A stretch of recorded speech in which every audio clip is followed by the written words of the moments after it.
I was with Christopher for 3 years. Later, he was going to get engaged to someone else, gave me $50 million, and told me to leave. At that time, I was proud and valued my self-respect too much. I didn't take it. 2 years later, I was not doing well, and coincidentally, a rich second generation was pursuing me. I agreed.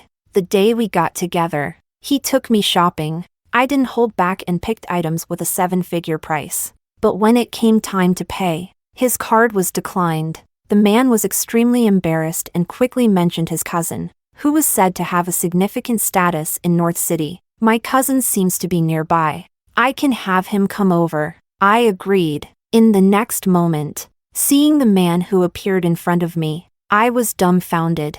Chapter 1. At the checkout, Joel looked at the pile of luxury goods in front of him without even a furrow in his brow. At that moment, I knew I had found the right boyfriend. My encounter with him was quite dramatic. I was riding my electric scooter and scraped his luxury car on my way home from work. He was still on the phone, speaking in a careless tone. "I'm breaking up with you. Don't you understand, baby? Taking it too seriously makes it meaningless." He looked every bit the playboy in the realm of romance. After the car was scratched, he didn't get angry. He just coaxed the girl across from him while giving me a meaningful glance. Then he waved his hand, signaling me to leave. I hesitated for a moment, then left. 2 years ago, I would have insisted on compensating him, even if it was an expense I couldn't afford. But now, I wouldn't. 2 years have been enough to make me understand that things like dignity are the most useless. Apart from a pretty face, I have nothing. So later, when he suddenly appeared downstairs at my company, I wasn't very surprised. Long ago, I learned from that person that in this world, some people are different from others from birth. They are dismissive of everything and spend money like water, getting whatever they want with ease, firmly believing that money can solve everything. Soon, the sales assistant mentioned a number. I secretly calculated in my mind. Once I break up with Joel, this money will be enough for me to settle here, buy a small 2-bedroom apartment, and add a slightly better car. How wonderful. Just as I thought of this, the sales assistant spoke, with a hint of caution. "Sir, the card was declined." Joel cleared his throat awkwardly, took back the card, and raised an eyebrow. "Wait for me a moment." Saying this, he picked up his phone and skillfully made a call. After finishing the call, he said to me, "My brother is nearby buying things for his fiancée. He'll be here soon." I smiled at him understandingly. All right. After getting to know Joel, I heard people around mention his cousin, mostly in a cryptic manner. This is quite a formidable person. Let me tell you, dating this young master from the Lin family is fine, but never mess with his cousin. I heard he has a fiancée, kept very secret, and she's also a wealthy young lady. The two of them are quite in love. This is someone else's story, and as I listened, I felt nothing. But since I was about to meet them, I spent quite a while preparing in my mind how to smile and what to say. However, when I actually saw the person coming, I completely forgot how to react. I stood there, my body very stiff. Joel stood beside me, holding my hand. "Bianca, call him cousin." "Cousin." I heard my own voice, a bit shaky. The person was very calm and nodded slightly, as if he never knew me. Then he walked past me. We were so close that I could smell the faint woody fragrance of his perfume. He never wore this scent when he was with me, because I didn't like it. But now it seems that nothing in this world is unchanging. For example, I used to be his girlfriend. Now, it's his cousin's. Chapter 2. Christopher finished swiping the card and glanced at those things. He lightly furrowed his brow and said nothing. Joel complained to him. "Someone must have been bad-mouthing me to my dad again. Bro, I'll transfer the money to you in a few days." While waiting for someone just now, Joel mentioned it to me briefly. He said Christopher is a person of strong principles, and has always been strict with their younger siblings since childhood. There is no such thing as a free lunch. Providing resources or projects is possible, but first, he needs to see if you have what it takes. My brother is very willing to spend money on us, but it must be for legitimate purposes. As for picking up girls, sorry, It must be returned. But this time, Christopher just gave him an ambiguous look. No need. Huh? Joel instinctively asked, looking pleasantly surprised. So I don't have to pay you back in the future either? Christopher smiled. His expression was very cold. No, only this time. Joel touched his nose. Not thinking much, I knew it. You're the best to me. My girlfriend will thank you too. Girlfriend? Christopher repeated, finally willing to direct his gaze at me. I pressed my lips together, meeting his gaze. Thank you. He ignored me and said a couple more words to Joel before leaving. Before he left, he handed the black card in his hand to Joel. Take it. Buy whatever you want. Joel quickly took it, looking at Christopher with a face full of gratitude. Bro, you're not just a cousin. You're practically my real brother. We continued to stroll around for a while, and only left the mall when it was almost dark. Joel arranged for the items to be delivered to my place. With hardly anyone around, he looked at my face, somewhat tempted, rubbed my wrist, and leaned in, intending to kiss me. I didn't refuse. He leaned in, skillfully prying open my lips. I clenched my palms, not daring to move. However, in the next moment, his phone rang. TSK. Reluctantly, he let go of me, took out his phone, and the moment he saw the name, the discontent on his face vanished completely. My brother is looking for me. Says it's urgent. Wait here for a bit. I'll have someone send you. I said there's no need. I'll just take a cab. He pondered for a moment. All right. Send me a message when you arrive. After he left, I was about to hail a cab. A luxury car drove up from a distance and stopped beside me. The car window rolled down, revealing the man's sharply defined profile. He looked at me, his gaze lingering on my lips for quite a while before he spoke. His voice deep and cold, only 2 words. Yet they made my heart tremble. Get in. Chapter 3. In the vast moonlight, I stood on the steps, facing Christopher, seeing that I hadn't moved for a long time. He wasn't in a hurry, just lifted his eyelids slightly. Then he spoke nonchalantly. Bianca. I lowered my head. Mr. Hahn. Is there something you need? When I first saw him, I was actually quite flustered. I never expected to be so unlucky. After leaving him, the first time I fell in love, it was with his cousin. I am quite satisfied with Joel. I have no plans to leave him for now. When I broke up with Christopher, it was quite disgraceful. I am afraid he will reveal what happened between us before. With Joel's personality, he would definitely break up with me immediately. What does it mean to date your cousin's ex-girlfriend?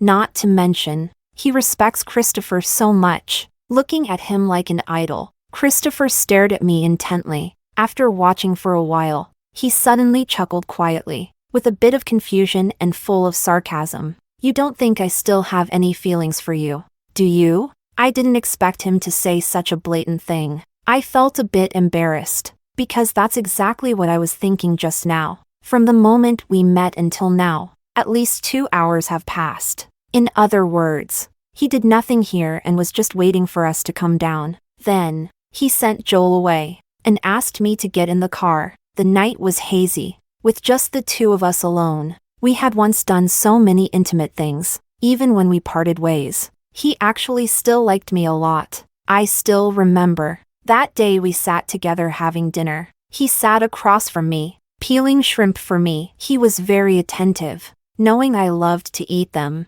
and he kept peeling until the plate was almost full before he stopped. I was eating while joking with him. I heard from my roommate that a junior is asking around about you, saying she wants to pursue you. Christopher was 2 years ahead of me, had just graduated, and was my senior. Not long after he graduated, he started his own company outside, which became very successful. The school even invited him back to give us a lecture. At that time, I was in the student council, responsible for liaising with him. He was so famous. Everyone said he was a self-made rising star in the business world. Yet, he was very low-key. For a long time, no one knew that this Hahn was the Hahn from the Grand Estate on Fooning Road in North City. In that place, anyone you randomly picked out was a prominent dignitary. The first time I met him, I was so nervous my hands were shaking. He noticed and lazily smiled. "Do I look that scary?" I quickly replied.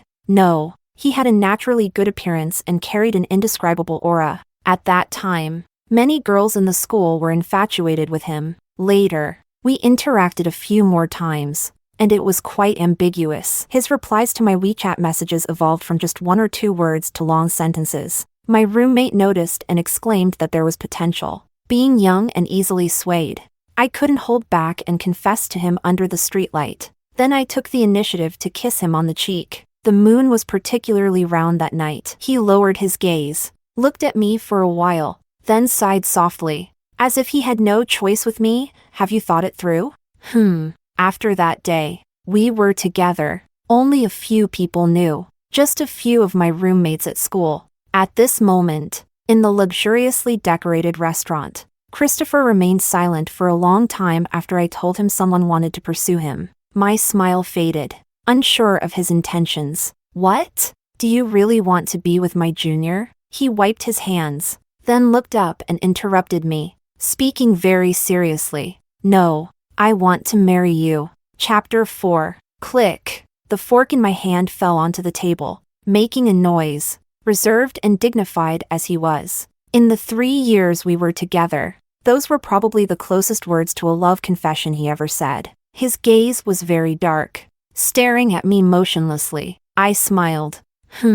But that's all there was to it. At that time, I was too naive to see the deeper meaning in his eyes. Because, a few days later, I saw him with my own eyes, coming out of a private room holding a girl. The girl was wearing a white dress adorned with diamonds, which was evidently quite expensive. Her face was buried in his chest, her arms wrapped around his neck, looking very intimate. A classmate nearby saw this and said enviously, "That seems to be Christopher's fiancée." When I passed by their private room just now, I heard everyone inside teasing them, asking when they would get married. But is he really that impressive? I just saw the owner here call him Young Master Han. In North City, there are very few who can be addressed as Young Master by this owner. I was suddenly stunned. I couldn't understand. Wasn't he my boyfriend? In the next instant, they arrived in front of the car. I was about to go up and confront him when I saw the woman in Christopher's arms lift her face and kiss him on the lips. Christopher's body stiffened, and then he pushed her away. But my sadness did not diminish because of this. After they left, I picked up my phone and called him. I saw everything. He paused for a moment and sighed on the other end. "Wait for me for 2 years, okay? Our families have been friends for generations, and I can't refuse this engagement for now." It was then that I realized that what was called entrepreneurship was merely a whim of a wealthy heir. Even if it wasn't successful, he could still live a life of endless splendor. His background was so good that there was no way he could be with me. People from his social circle would never marry a girl like me. Yet at that time, he spoke with such certainty. "In 2 years, we will definitely get married. It's just that during this time, I can't give you a title, to put it nicely. It's having no title, to put it bluntly. Isn't that just being a mistress?" Back then, I was proud and arrogant. How could I endure such humiliation? "Christopher, what do you take me for?" Holding back tears, I resolutely said, "Let's break up." He later came to find me many times. I have never met him. Even my roommate advised me, "I can tell that he genuinely likes you and wants to marry you. Just bear with it and wait for him for 2 years. It's not a big deal." With his family background, sometimes it's actually quite helpless. I said nothing. Everyone says he likes me, but does that mean he can do whatever he wants? Looking down on me, keeping me by his side without any status, and pushing me into such a disgraceful situation? He was born with everything, so naturally. He thinks I should follow him without any complaints. He assumed that I couldn't leave him and would wait for him. But he would never understand what this means to me. It means that even if another girl hugs him, kisses him, or even sleeps with him, I can't say a word against it, nor can I be jealous, because I am the one who cannot be seen in the light. Even though it was only 2 years, he and those around him couldn't understand why I was being so pretentious. The last time we met was at the restaurant where I worked part-time. He sat there alone and ordered the most expensive dishes on the menu. When I served him the dish, he just silently watched me. It wasn't until I turned to leave that he suddenly reached out, tightly grasped my wrist, and with a tense voice said, "As long as you are willing, you will never have to do this kind of thing for the rest of your life." He is wealthy, enough to ensure I live a life free from want. If it were now, I might have agreed. But back then, I just looked at him coldly and then slapped him. I don't care for it. He stood there, the corners of his eyes slowly turning red, and didn't speak for a long time. A lot of people gathered around. They were all watching his embarrassment, but he didn't care at all. He just spoke softly. "Just wait. I'll marry you sooner or later." An almost youthful and reckless statement. But that very night, his brother came to find me. His brother's name is Duncan, whom I had met a few times before and had meals with a few times. After I broke up with Christopher, he even tried to persuade me a few times. But this time, he didn't try to persuade me. Instead, he handed me a check. "Here, this is for you. He's getting engaged to a girl from the Liu family, not as pretty as you." As he spoke, he laughed and looked me up and down. "Not as stubborn as you, to be honest. I've never seen Christopher like any girl this much. You know, for you As he spoke, he sighed. "Forget it. I won't say anymore. If Christopher finds out, he'll definitely fall out with me." I calmly unfolded the check, counted it several times before I understood the number of zeros. 50 million. I had never seen so much money. "Take this money. Do whatever you want. Live a better life. Christopher said he will come to find you." I tore up the check right in front of him. I held my breath and spoke. "Then you tell him, I don't want this money. Tell him not to be so cheap." But I didn't expect that he was on the phone with Christopher at that moment. Everything I said was relayed to him word for word, completely trampling his dignity underfoot. After I got in the car, I received a message from him. "Bianca, you better not regret this." Seeing this sentence, for some reason, I wasn't angry. I just thought about the expression on his face when he typed those words. It should be very indifferent, with a touch of helplessness. Helpless about what? Even though he is a favored child of heaven, adored by all, not everything in this world can be at his beck and call. There will always be something he cannot hold on to. I pursed my lips and typed. Chapter 5. But I have to admit a fact. Times have changed. And today, 2 years later, Christopher really has no interest in me at all. After saying that, he spoke again very earnestly, in the manner of an elder. "Get in the car. Since you are now Joel's girlfriend, my reason for seeking you out is naturally about him." I pondered for a moment, nodded. Since it's for Joel, I really should listen. After all, he just bought me so many things. But for some reason, Christopher's face suddenly darkened. This person is really strange. Clearly, he was the one who asked me to get in the car. I really agreed. And yet he's unhappy. I walked to the back, just about to open the car door. When he spoke, "Sit in the front," my actions paused for a moment. The thought that had just dissipated resurfaced. Perhaps he hasn't forgotten me yet. Mentioning Joel just now was merely an excuse. But in the next moment, seeing the items on the back seat, I realized I had been overthinking. On the back seat, there was a full row of items, all of which were this season's haute couture and jewelry. I could tell that these items were much more valuable than those Joel had just bought for me. I felt a bit embarrassed. My face felt like it had been slapped, turning a bit red. Christopher noticed my thoughts and spoke calmly. "Lily likes these things. They are all bought for her. Can you help me see if she will like them?" It was then that I remembered Joel had told me that Christopher was in the area to buy things for his fiancée. I looked carefully twice. It's really beautiful. His taste is excellent. Just like back then. As I kept looking, my eyes started to feel a bit sore. Perhaps the diamond is too dazzling. Dazzling me. I closed the car door and sat in the passenger seat. He held the steering wheel, asked me, "Where to?" I hesitated for a moment and mentioned the name of the neighborhood I rent in. He nodded and drove forward. We were both very silent. After quite a while, he finally spoke. "Where have you been these past 2 years? How have you been?" I turned my head. just about to speak, but first noticed the ring on his middle finger. His tone was very ordinary, as if he were exchanging pleasantries with a long-lost friend.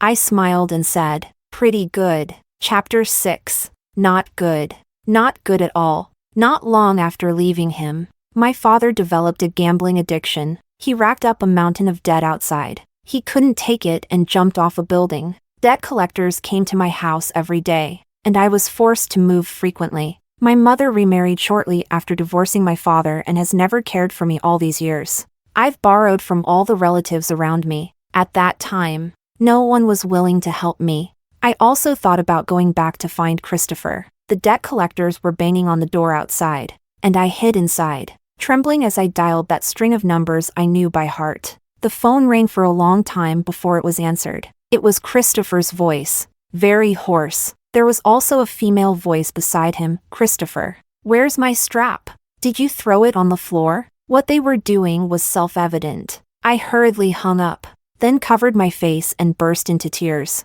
I really am ungrateful, but I truly liked him, and even a second before calling him, I was still thinking, if I turn back now, it shouldn't be too late, right?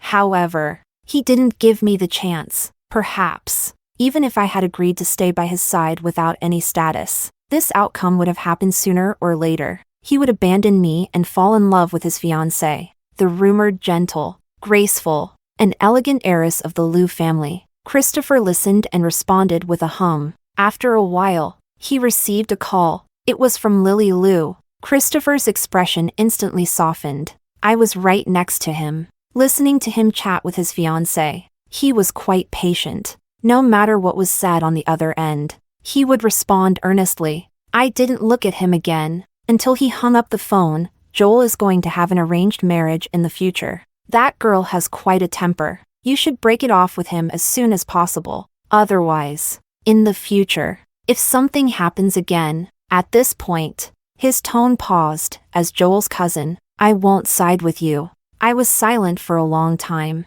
then spoke. His demeanor was somewhat fair, yet also somewhat unfeeling. "But I remember, when we were together, he would never speak to me in such a tone." At this moment, I finally understood. He was speaking to me as the head of the Han family, as if he were dismissing an insignificant woman on behalf of his cousin. Christopher tapped his fingers on the steering wheel, furrowing his brows as he looked at me for a moment. "However, I know your character. He has a marriage alliance partner. Even if you like him, you will break it off, right?" I smiled slightly, without saying a word. He nodded to himself, not saying anything unnecessary. He thought I would definitely listen to him, but he doesn't know that I'm not the same as I was back then. In the past 2 years, I've endured a lot of hardships to pay off my debts. The appearance of Joel at least allows me to relax for a while. Chapter 7. By the time I returned, those things had already been delivered. I glanced at them but didn't open them. Anyway, they'll all be sold off after a while. I just feel a bit regretful that in this turnover, a lot will be lost. After putting everything in place, I took a shower. After tidying up and picking up my phone, a long time had already passed. Joel had sent me several messages. "Have you arrived? My brother is really something." He specifically called me over, only to have me deliver a document, and I didn't even get to see him. "Where is he, Bianca?" I remembered that I promised earlier to send him a message once I got home. I quickly dialed his number. Joel answered promptly. After I explained, he chuckled softly. "It's fine. I was just about to come find you." That's what he said, but I could hear the sounds of card games and conversation on his end. My voice paused for a moment. "No need. You've had a long day too. Get some rest. When it comes to a wanderer, only take 3/10 of what they say seriously. My job is to give him a way out." Indeed, after hearing this, Joel didn't say much. He said, "Then I'll pick you up to hang out tomorrow." I agreed. At that moment, a voice suddenly came from his side, quite out of tune. "Still coaxing that little girlfriend of yours? You put in so much effort to win her over. Finally got together. And yet you're willing to come out with us tonight?" Joel covered the receiver, cursed softly, and said to me, Don't listen to his nonsense. Then I heard the sound of a door closing. He left the private room and coaxed me a few more times. That tone. How should I put it? It was exactly the same as when I first met him. However, he did put in a lot of effort to pursue me, a rich second-generation heir. Yet he was willing to eat street food with me and browse cheap clothing stores. Yes, cheap. At that time, he followed behind me, frowned slightly, and said, "I'll have someone send a few outfits to your home." I refused. He hesitated to speak but ultimately said nothing. But after we got together, the first thing he did was take me to the mall to buy clothes. It was obvious he had been holding back for a long time. Thinking about this matter, the next day, I reluctantly took 2 pieces of clothing out of those exquisitely packaged bags. It's better to make him a bit happier. Joel came to pick me up, and when he saw me, his eyes noticeably brightened. My girlfriend is really beautiful. He never hesitates to praise me. He opened the car door, and as I was about to get in, he wrapped his arm around my waist, raised an eyebrow at me, and leaned his face towards mine. I understood his intention, grabbed his sleeve, stood on tiptoe, and was just about to kiss him when a voice suddenly interrupted. "Can't get on the bus?" My actions paused for a moment. Joel wasn't the least bit embarrassed. "Brother, when you're being affectionate with Sister Lily, I've never interrupted." It was evident that the brothers had a good relationship. I looked up, past Joel, and saw the man sitting in the back seat. He was only wearing a simple shirt, his legs naturally crossed, with an indifferent expression. When he heard this sentence, he instinctively looked at me, then squinted his eyes slightly without showing any emotion. "Really?" I remembered his warning from last night, felt a bit afraid to look at him, and quickly averted my gaze. Along the way, I sat in the front passenger seat, and Christopher was seated behind me. I could clearly feel a gaze constantly fixed on me. Chapter 8. When we arrived, it was a bit cold outside. Joel removed his coat and draped it over me. "A friend is celebrating their birthday today. Thought I'd bring you along for some fun." I nodded, then moved closer to him, taking his arm. Joel was pleased by my gesture. Christopher passed by us. His gaze lingered on my hand for a moment. Then he walked inside expressionlessly. Joel whispered to me, "Speaking of which, my brother is quite strange. He said in the group yesterday that he wouldn't come. Today, when I said I was going to pick you up, he suddenly asked me to bring him along too." Me, I understood. Christopher must know that I haven't broken up with Joel yet. He's preparing to personally warn me. At this point,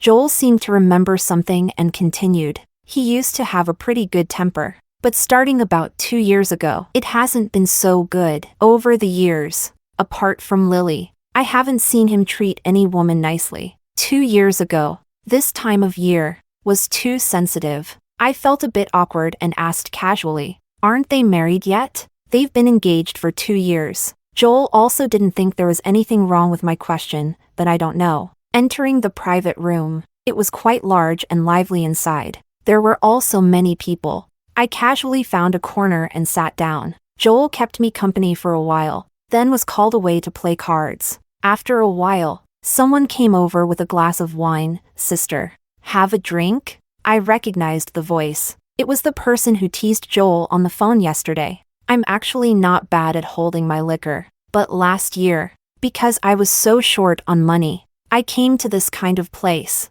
There was a client, quite wealthy, who laid several stacks of money in front of me, finished the drinks on the table, "And all of this is yours." After hearing that, I started downing one glass after another. The client's expression gradually changed, probably not expecting me to drink so aggressively. As expected, I got the money and ended up in the hospital. Since then, I haven't touched alcohol. "No, I can't drink." The man laughed. "Just one drink. It's fine." I pressed my lips together, and not far away, Joel played a card, looked up at me, and casually said, "Bianca, it's okay to drink a little.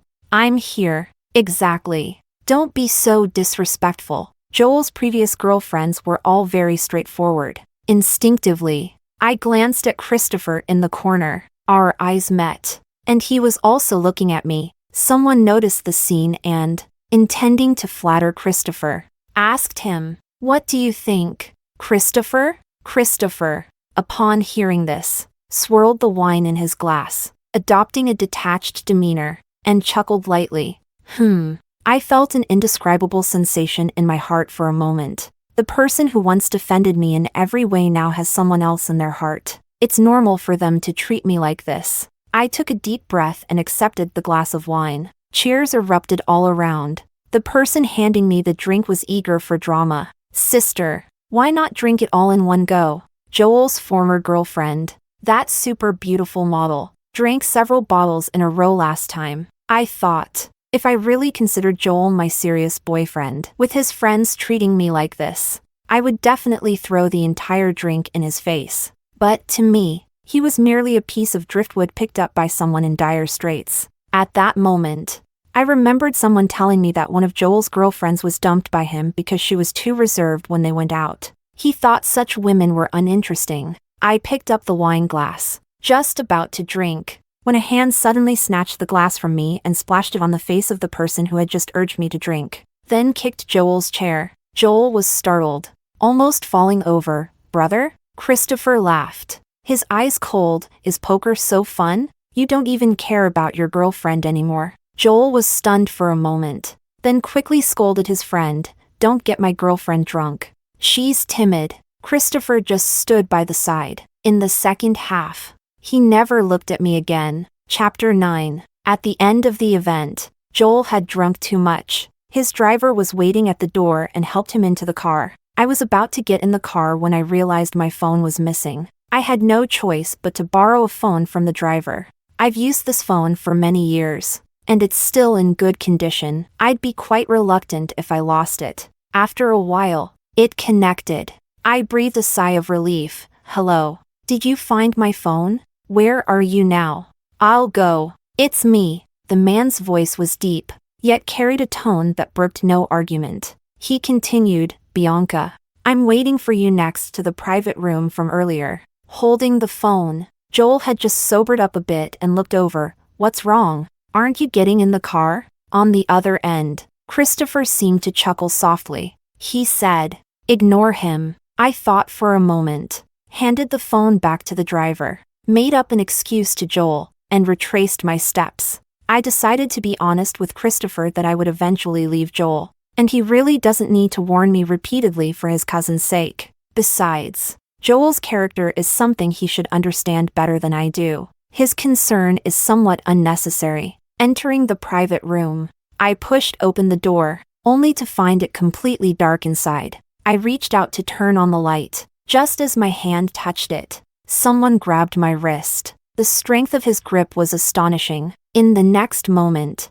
I caught the scent of that woody perfume. It was Christopher. After a moment's hesitation, I asked, "Where's the phone?" Christopher didn't respond to me. He just asked me, "Do you like him that much?" I was taken aback, not quite understanding what he meant. Christopher, however, seemed to have already understood something and couldn't be bothered to hear my answer. The moonlight poured in through the window, and with no expression, he suddenly acted fiercely, grabbing my head and leaning in to kiss me. I struggled. Christopher replied softly, I was furious, pushed him away, and turned on the light. The man squinted his eyes, with a bit of my lipstick on his lips, inexplicably adding a touch of allure. He spoke hoarsely, looking at the suit jacket I was wearing, and said, "Didn't you listen to what I told you? He is meant for an arranged marriage. No matter how much you like him, you two will have no future." Because of his earlier actions, I was somewhat annoyed and naturally forgot the purpose of coming here. I just like him, and I don't care if he has a fiancé. Are you satisfied now? However, Han is always so affectionate with his fiancé. They should be getting married soon, right? Congratulations in advance. As I spoke, I saw the phone in Christopher's hand. I walked up to him. "Give it back to me. Joel is still waiting for me outside." Christopher's expression was inscrutable. He looked up at me for a moment, placed the phone in my hand, then walked past me and headed straight outside. With a bang, the door was shut. Chapter 10. Joel wasn't waiting for me outside. I had just told them to leave first.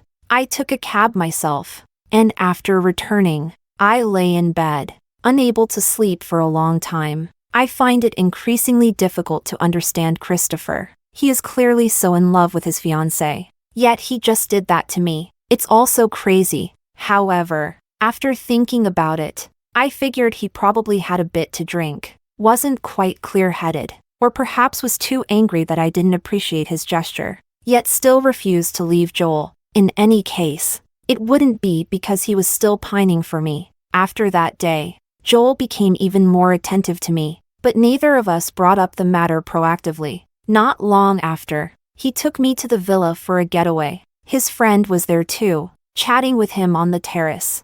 And as they talked, they suddenly started fighting. I ran over and heard Joel's voice. "That's my girlfriend. If you keep nagging, don't blame me for being rude." The person inhaled, pleading, "No, you never got angry when I said that before." I helped him up and took him to the room to tend to the wound on his forehead. After applying the band-aid, he looked at me and suddenly spoke. "Those people have no sense of boundaries when they play around. I was thoughtless that day to side with them." "You don't blame me, do you?"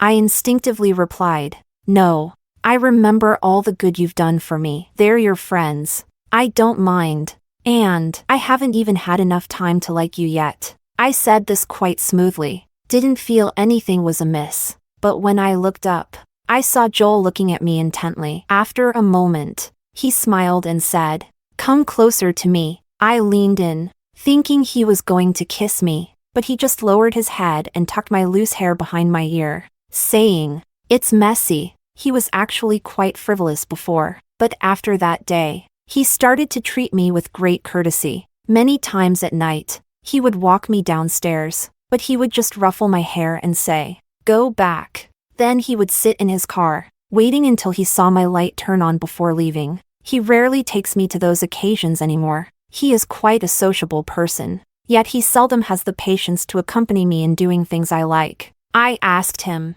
"Don't you find it boring?" He just laughed, staring at me. "I used to. These days, he has spent quite a bit of money on me. I have also been waiting for him to tire of me and then break up with me. But at this moment, I realized that things seem to be different from what I imagined. The more he acts this way, the more uneasy I feel inside." This unease reached its peak when I saw Christopher again. Chapter 11. That day, Joel took me out for dinner. Halfway through the meal, he looked at his phone, his expression suddenly becoming a bit anxious, and he replied to someone with a voice message.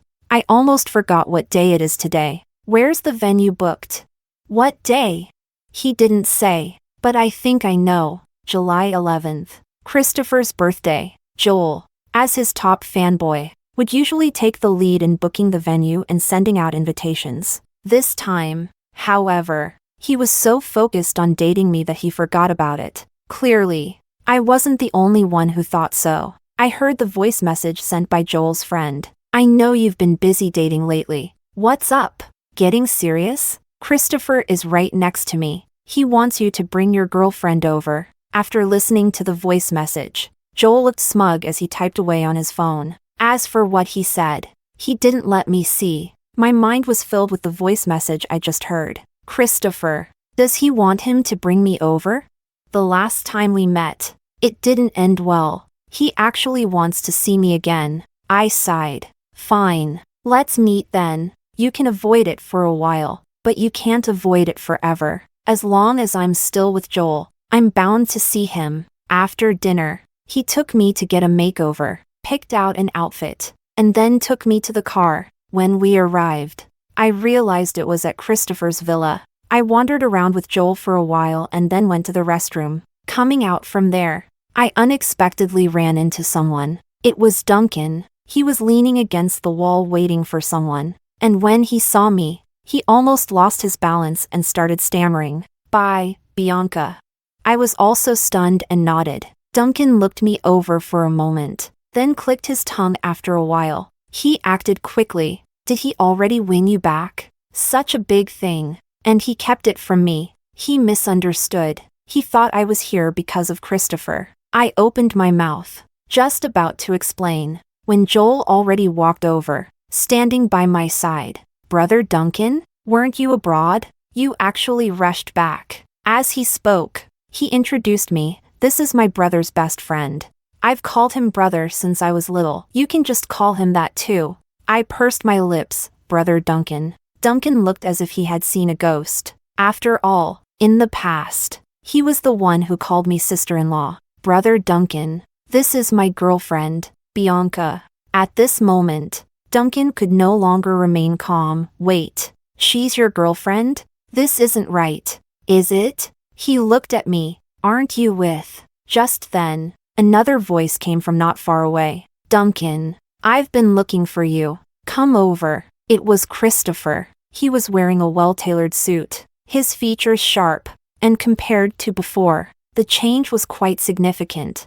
Duncan gave me a hesitant look and left. Chapter 12. Soon, the place became lively. I sat next to Joel all along, and halfway through, his phone rang. He stood up. "I'll go make a call." I nodded. He hadn't been gone long when the seat beside me suddenly sank. I thought Joel had returned, turned my head to speak to him, but saw Christopher instead. He had just been on the other side drinking quite a bit, so he came over to sit for a while. It was a coincidence that there was just one empty seat next to me. His presence made me somewhat uneasy. He sat right next to me, chatting and laughing with others. Looking at Christopher like this, I suddenly realized that from the beginning until now, I hadn't seen Lily. Celebrating a birthday without the fiancé present seems rather unreasonable, doesn't it?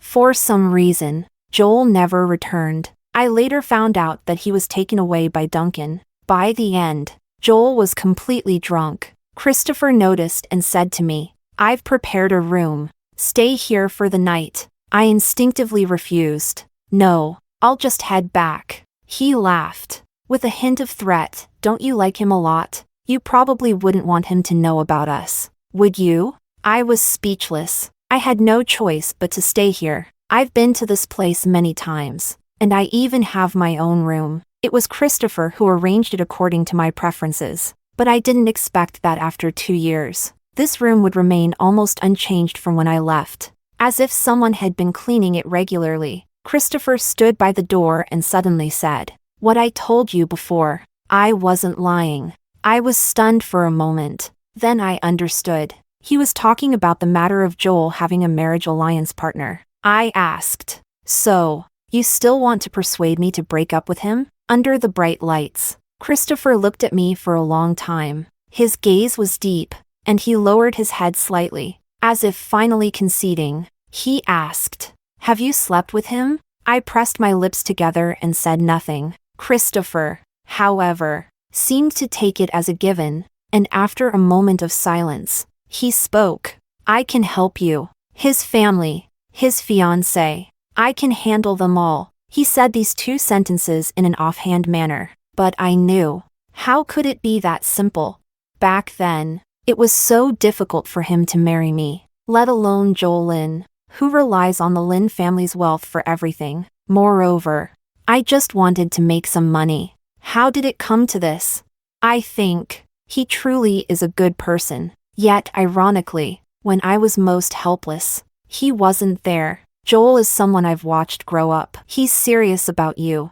I can tell. But you, at this point, he sighed and spoke with difficulty. You like him too. I pressed my lips together, recalling the changes in Joel over these days, suddenly realizing. It was only then that I realized I had overplayed my hand. After saying this, Christopher took out his phone, placed it in front of me, and gestured for me to enter my number. "If you ever need help in the future, you can call me." I shook my head. No need. Christopher didn't say anything. He just gave me a deep look. He called my name, Bianca. "You've changed. It seems you didn't love me that much before either." After saying this, he didn't give me a chance to respond and turned to leave. I stood there, watching his back, and for a moment, my heart ached dully. I closed the door and looked at the familiar furnishings in the room, and in an instant, tears streamed down my face. Yes,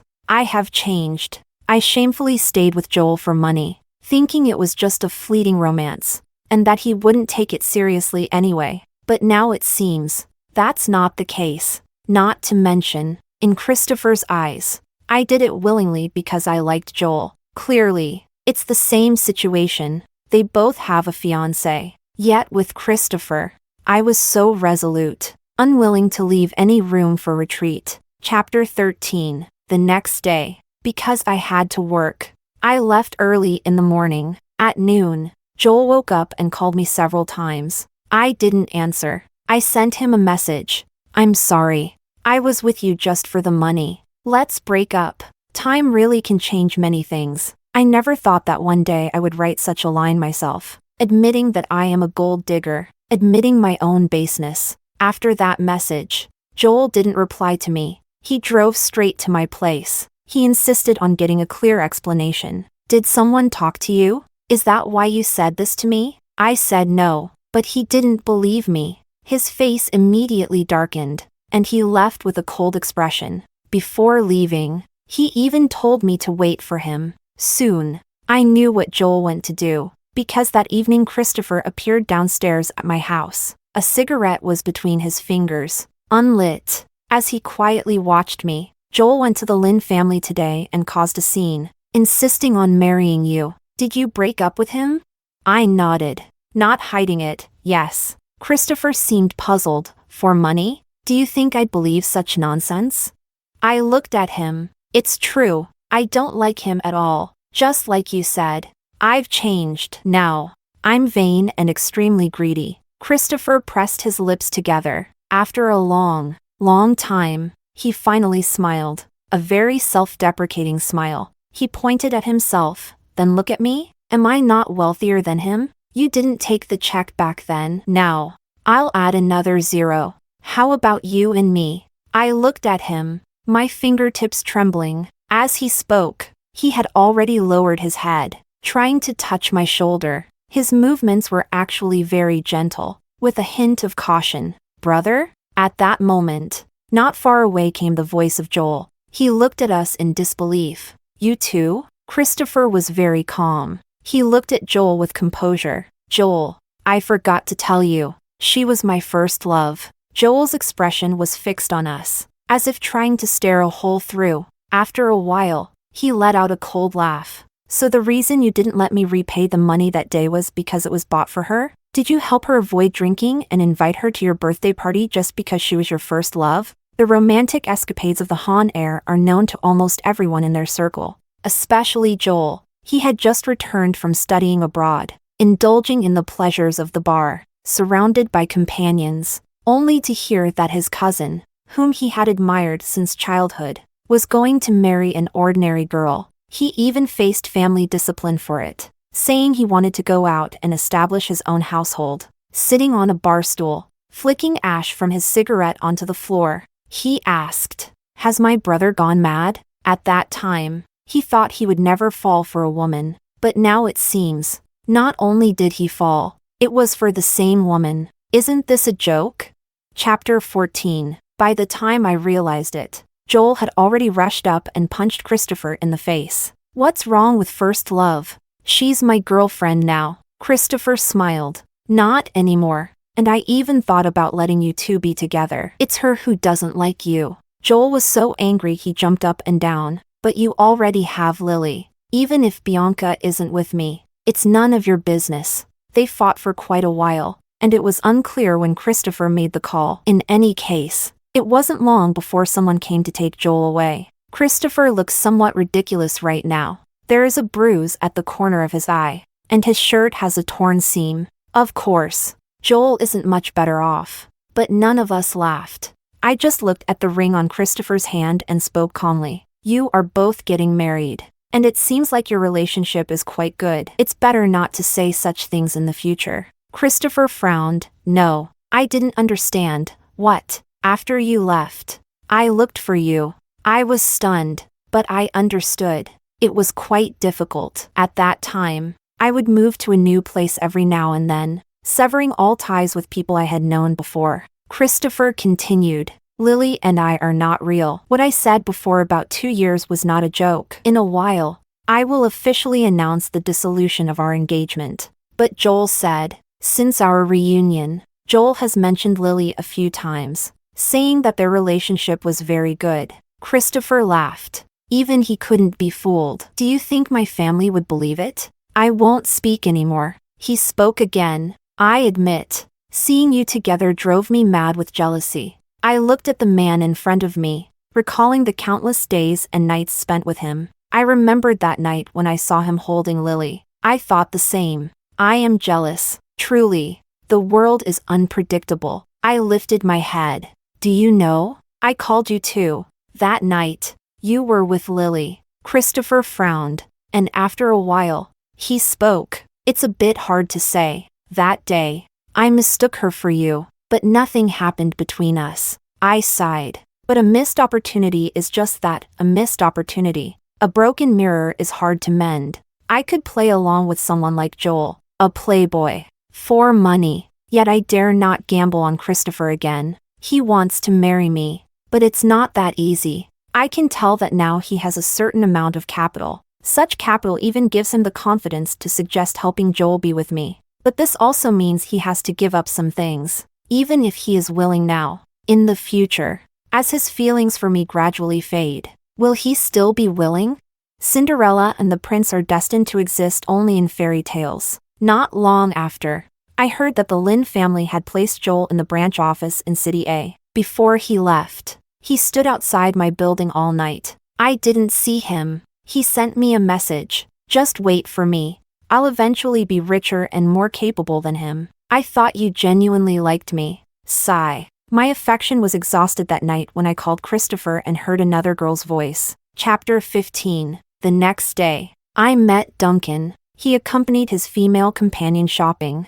I contacted the person online who bought the luxury goods Joel gave me and went to make the transaction. He saw me, said a few words to the woman beside him, and then walked towards me. I looked at the amount credited on the screen, feeling quite pleased. He clicked his tongue. The Han family and the Lin family are almost at odds because of you. Yet you remain so calm. I looked at him. I've already explained everything to them. Duncan raised an eyebrow. It seems I was right back then. You really are quite stubborn. I said. Maybe. Do you know? Christopher has had a pretty tough time these past 2 years. After you broke up with him, he went back and said he wanted to leave the Han family. And his dad was so angry he almost beat him to death. After the beating, his dad said he'd make a bet with him if he could make his current company one of the industry's top in 3 years. He'd agree to one of his requests. Christopher gritted his teeth and said he didn't need 3 years. Just 2. Looking at it now, he's almost there. He currently has a project in hand. Quite a big one. Christopher is very confident. I didn't expect that there was such a thing back then. After he finished talking with me, he left. Not long after he left, my phone rang. It was a very familiar number. I answered. There was silence on the other end, with no words spoken. After a long time, I spoke. Even if you succeed, we are still impossible. Christopher laughed and questioned me. Bianca, there is nothing in this world that is impossible. Is there? 16. But in the end, it turned out he was wrong. Christopher's engagement with Lily still couldn't be annulled. His company's project ran into trouble. It caused quite a stir. During that time, I could see Christopher trending on social media every day. He looked very tired. Everyone thought this project was a sure success. But in the end, something went wrong. Such is fate. Or perhaps, the Han family was playing him all along, and he underestimated their ruthlessness from the start. In life, there are always moments when one is not in control. The Han family was happy to stand by and watch, waiting for him to fail and come back. In the end, it was the Liu family that helped him turn the tide. That night, he came to find me. He stood outside the door, locking eyes with me for a long time. Finally, I invited him in. When I first returned to North City, I didn't have much money, and the place I lived in wasn't great. It was very small. So small that when Christopher came in, it felt a bit cramped. I noticed his surprise. After all, before that incident happened, although my family situation wasn't good, it wasn't this destitute either. After leaving you, something unexpected happened at home. Since I had already started talking, I didn't avoid it and briefly explained my circumstances over the past 2 years. Christopher's throat moved, and there was regret in his eyes. I didn't know. I asked him. You see, money really is a good thing. If I had known earlier, I would have taken that 50 million, and I wouldn't have ended up so miserable later. Christopher remained silent for a long time. The words he intended to say, he couldn't utter at all. I poured him a cup of tea. The tea leaves were of poor quality, and when tasted, it was unbearably bitter. After buying it, I only took one sip and never touched it again. But Christopher finished it. He drank it slowly, leaving nothing behind. After drinking, he said to me, I was still too arrogant. Fortunately, you left back then. Otherwise, I would have broken my promise by now. I made you wait for me for 2 years. At that time, he was young and reckless, thinking that as long as he wanted, he could achieve certain things. He thought all he lacked was time. He didn't believe there was anything he truly worked hard for that he couldn't obtain. But precisely because he had too much, some things were hard to grasp firmly. I looked at him, the light falling into his eyes, with very fine fragments of light. He paused. Live well in the future. If I see you in distress, I will never be at peace in this life. I nodded. Okay. I should be getting married soon. Don't come. I nodded again. All right. He left. Several days later, while tidying up the sofa, I found a check stuffed in the cushion. It had an extra 0 compared to the one back then. Sigh. Christopher.